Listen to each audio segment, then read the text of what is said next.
നമസ്കാരം.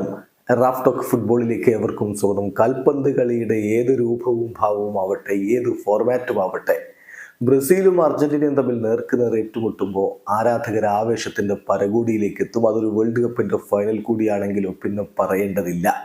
അതാണ് ഇന്നലെ ഉസ്ബെക്കിസ്ഥാനിൽ നടന്ന ഫുട്സാൽ വേൾഡ് കപ്പിന്റെ ഫൈനൽ മത്സരത്തിൽ കണ്ടത്. ഫിഫ ഫുട്സാൽ വേൾഡ് കപ്പിന്റെ ഫൈനൽ ബ്രസീൽ 2-1 അർജന്റീനയെ തോൽപ്പിച്ചുകൊണ്ട് ലോക ചാമ്പ്യന്മാരായിരിക്കുന്നു. മത്സരത്തിൽ തീപറക്കുന്ന പോരാട്ടം തന്നെയാണ് നടന്നത്. പക്ഷേ ഒടുവിൽ ബ്രസീൽ വിജയിച്ച് കയറുകയായിരുന്നു.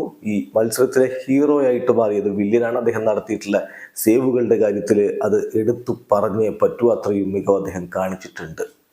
ബ്രസീലിന് വേണ്ടി കളിയുടെ 6ാമത്തെ മിനിറ്റിൽ ഫെഡാവോയാണ് ആദ്യ ഗോൾ കണ്ടെത്തുന്നത്. റാഫയിലൂടെ 13ാമത്തെ മിനിറ്റിൽ ബ്രസീൽ 2ാം ഗോളും കണ്ടെത്തി. പക്ഷെ അർജന്റീന തിരിച്ചടിക്കാനുള്ള ശ്രമങ്ങളായിരുന്നു. ഒടുവിൽ 39ാമത്തെ മിനിറ്റിൽ മാറ്റിയാസ് റോസയിലൂടെ ഒരു ഗോൾ മടക്കിയെങ്കിലും കളി തിരികെ പിടിക്കാൻ അവർക്ക് കഴിയാതെ പോയത് വില്യൻ നടത്തിയിട്ടുള്ള കിടിലൻ സേവുകളാണ്.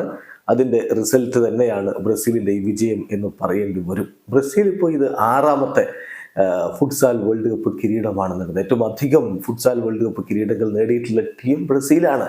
ഈ ഒരു കിരീടം വരുന്നത് 12 വർഷങ്ങൾക്ക് ശേഷമാണ് എന്ന കാര്യം കൂടി ശ്രദ്ധിക്കുക. എന്തായാലും ഫുട്സാലിൽ ഇതാ അർജന്റീനയെ തോൽപ്പിച്ചുകൊണ്ട് ബ്രസീൽ ലോക ചാമ്പ്യന്മാരായിരിക്കുന്നു. വീഡിയോ അവസാനിക്കുന്നു. ഫുട്ബോൾ ലോകത്തെ കൂടുതൽ വിശേഷങ്ങളുമായി റാഫ് ടോക്സ് കൊണ്ടുവരാം.